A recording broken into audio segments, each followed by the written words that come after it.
Olá, companheiras, olá, companheiros, saudações petistas. Essa é mais uma edição do podcast Em Tempos de Guerra, a Esperança é Vermelha. Hoje é sexta-feira, dia 3 de junho. Eu sou o Patrick e toco a conversa junto com vocês.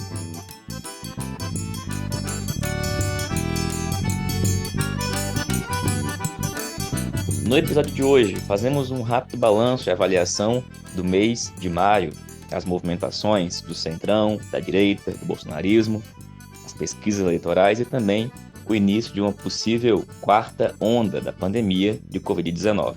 Escutamos a companheira Natália Sena, da Comissão Executiva Nacional do PT e também da Federação Brasil da Esperança, que faz um informe da mais recente Assembleia Geral da Federação que reúne o PT, PV e PCdoB. E escutamos ainda a companheira Jo Menezes, do PT de Recife, que comenta a tragédia que Pernambuco e outros estados do Nordeste estão sofrendo com as mais recentes chuvas, que têm deixado uma marca de mortes e milhares de desabrigados.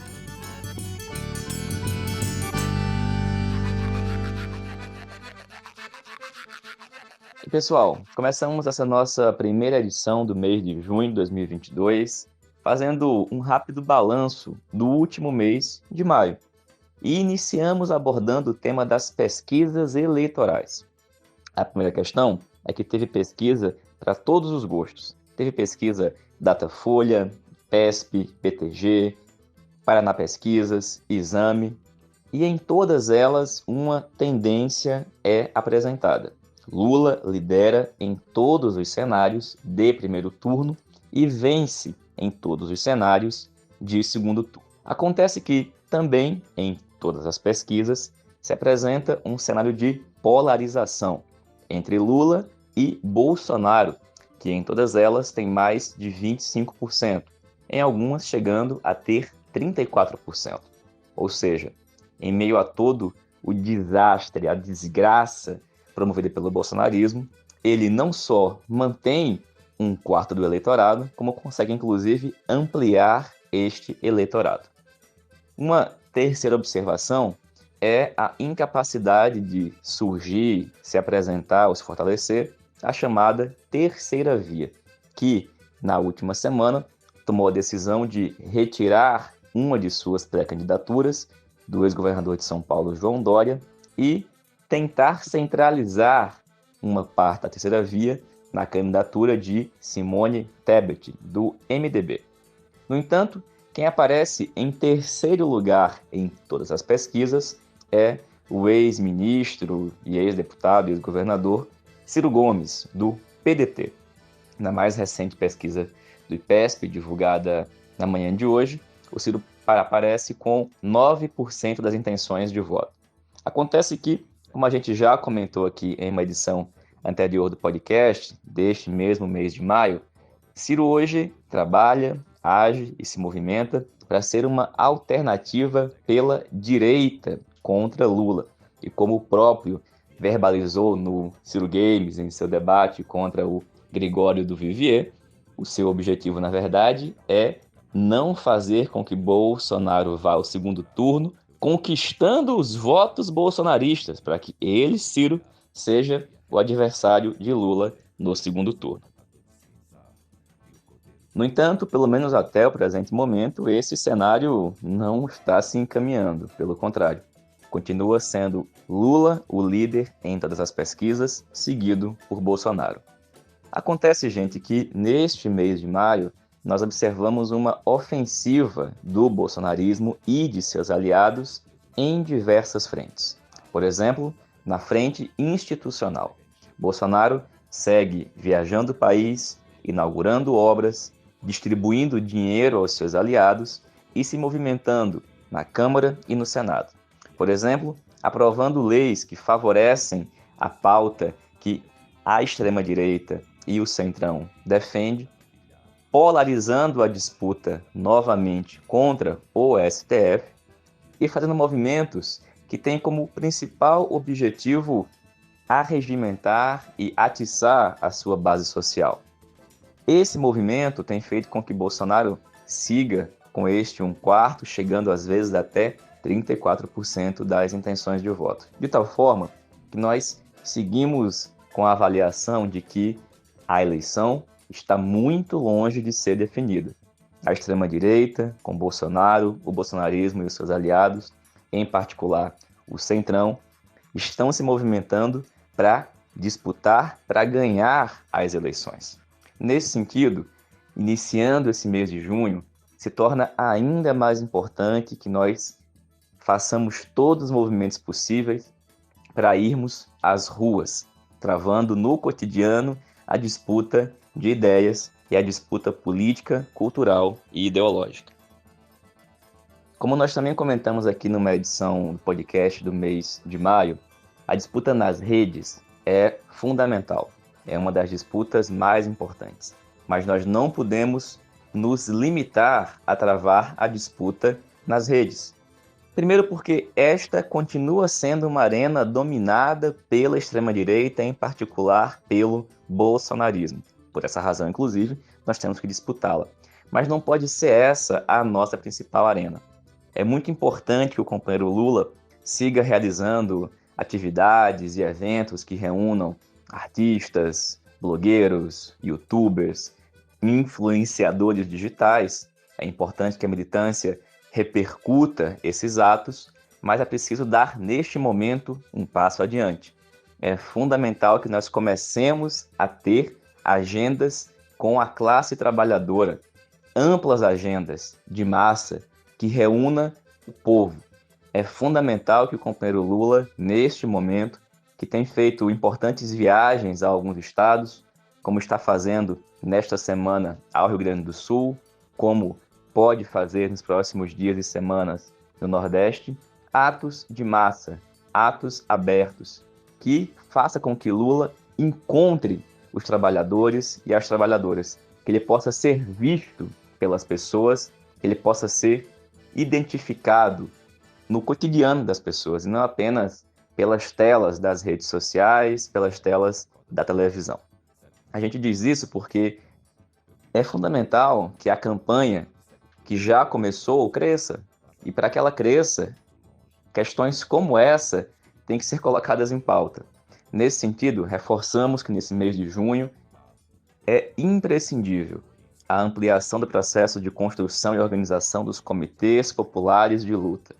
Os comitês já foram iniciados há um tempo, mas neste momento ainda estão aquém daquilo que é necessário. Os comitês populares de luta precisam ser consolidados antes do início oficial da campanha, porque somente lá a gente vai poder constituí-los enquanto comitês populares de Lula, que agreguem a nossa campanha. Nesse sentido, também é importante que nesse mês de junho, esses comitês, bem como o conjunto dos movimentos sociais populares e, em particular, o PT, avance também no debate programático. A questão do programa, que infelizmente não foi até o presente momento devidamente discutido, trabalhado, precisa avançar muito rapidamente.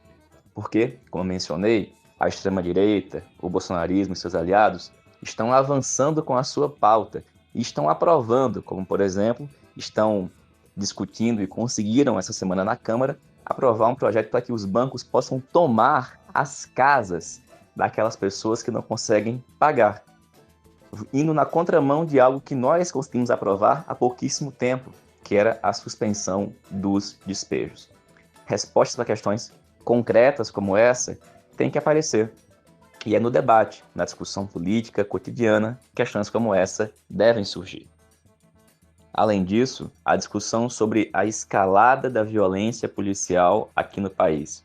O recente assassinato de Genivaldo de Jesus em Sergipe, morto dentro de uma câmara de gás feita em um camburão da Polícia Rodoviária Federal, é mais um crime bárbaro que demonstra até onde os apoiadores e essa gente que defende o bolsonarismo pode chegar.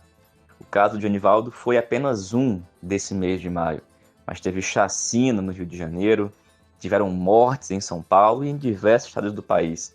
A violência policial segue crescendo e essa, como nós sabemos, é uma questão fundamental que nós temos que saber como enfrentar, porque essa violência que agora acontece vai crescer, porque essa é a tendência com a proximidade do calendário eleitoral.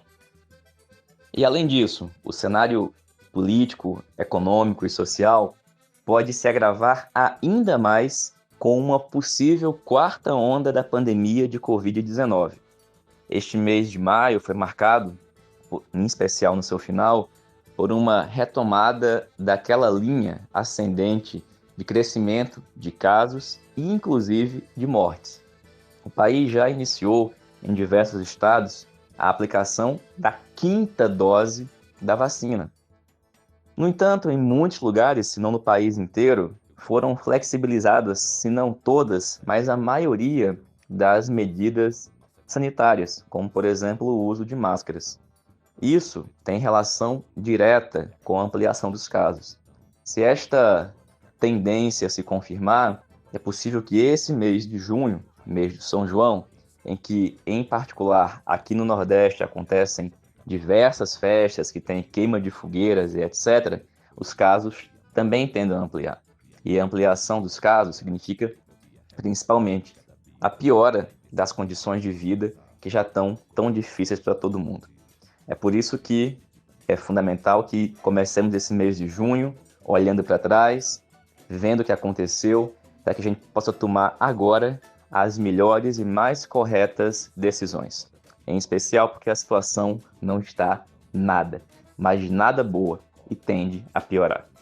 E dito isso, a gente começa escutando a companheira Jo Menezes, militante do PT na cidade de Recife, Pernambuco, que fala para a gente sobre a tragédia, a catástrofe que ainda está acontecendo em Recife, na região metropolitana do Recife e também em outras cidades do Nordeste, como em Alagoas e na Bahia, onde as fortes chuvas têm causado o deslizamento de barreiras, o alagamento das cidades.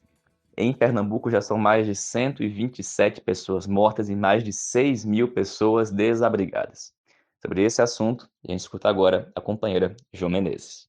Oi, eu sou João Menezes, falo aqui de Recife, integro a direção estadual da AE, integro também o coletivo de mulheres da Secretaria de Mulheres do PT e faço parte do Fórum de Mulheres de Pernambuco, que é uma organização que constrói a articulação de mulheres brasileiras. Vou falar aqui um pouco da tragédia que nós temos vivido, né, nesses dias, nessa última semana que culminou com o sábado, né, com desabamentos de casas, com alagamentos, com enchente nas casas das pessoas e, obviamente, chuvas impactaram nos bairros que não têm uma infraestrutura, que o Estado negligencia políticas de habitação, de saneamento, de drenagem, e essas áreas foram cruelmente atingidas. Nós passamos aí de 90 mortos, né? Mais de 5 mil pessoas estão desabrigadas e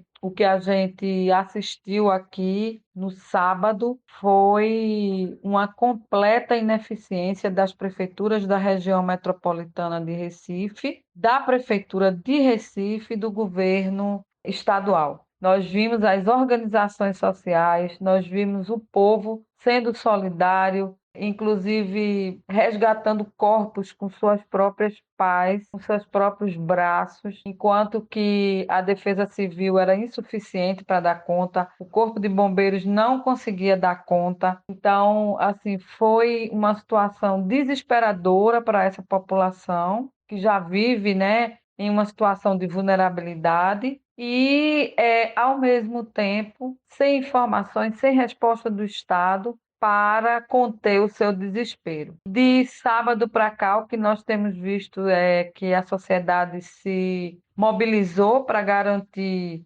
doações para as pessoas que estão nessa situação, para garantir minimamente que cozinhas solidárias sejam feitas nas áreas, né? São várias organizações de bairros que estão fazendo as cozinhas solidárias e levando comida para as pessoas que estão desalojadas ou desabrigadas, mas o Estado ainda se mostra, né, bastante ineficiente, inclusive sem fornecer informações de como as pessoas podem se cadastrar para o auxílio moradia. O auxílio moradia aqui é vergonhoso, é R$ 200. As pessoas que estão nessa situação, obviamente, não conseguem minimamente alugar qualquer espaço com esse recurso. Na quarta-feira, dia 1 de junho, a Frente Ampla pela Renda Básica, junto com outros movimentos sociais, realizaram uma ação direta, uma incidência política com, vamos dizer assim, uma manifestação simbólica na frente do Palácio,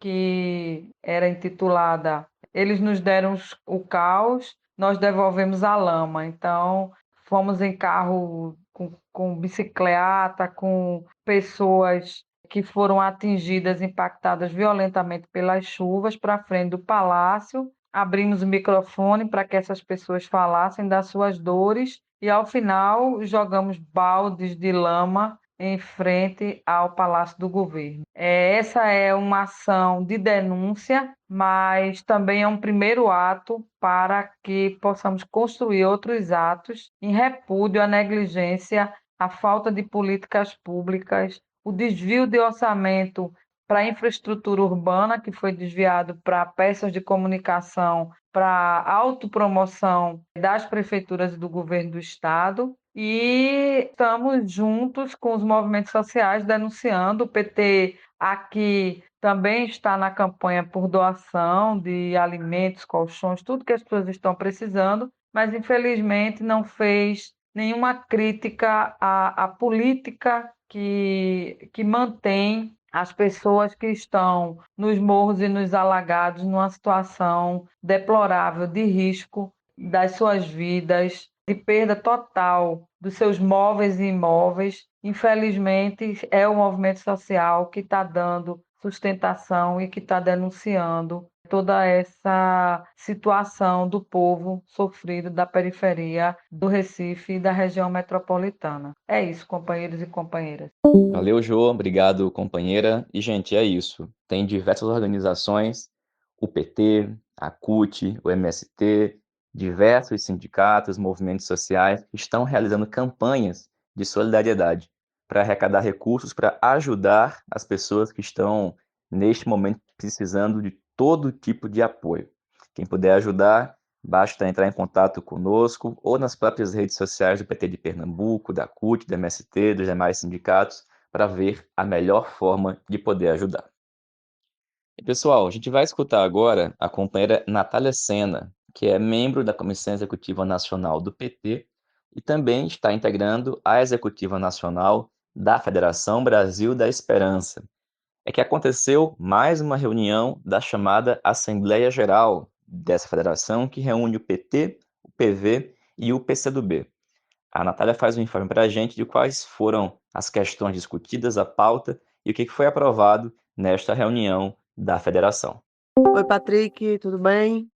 Boa noite, boa tarde, bom dia também para os nossos ouvintes do podcast Em Tempos de Guerra, a Esperança é Vermelha. Patrick, a reunião da federação, nesse caso da Assembleia Geral da Federação, ela teve dois pontos de pauta principais.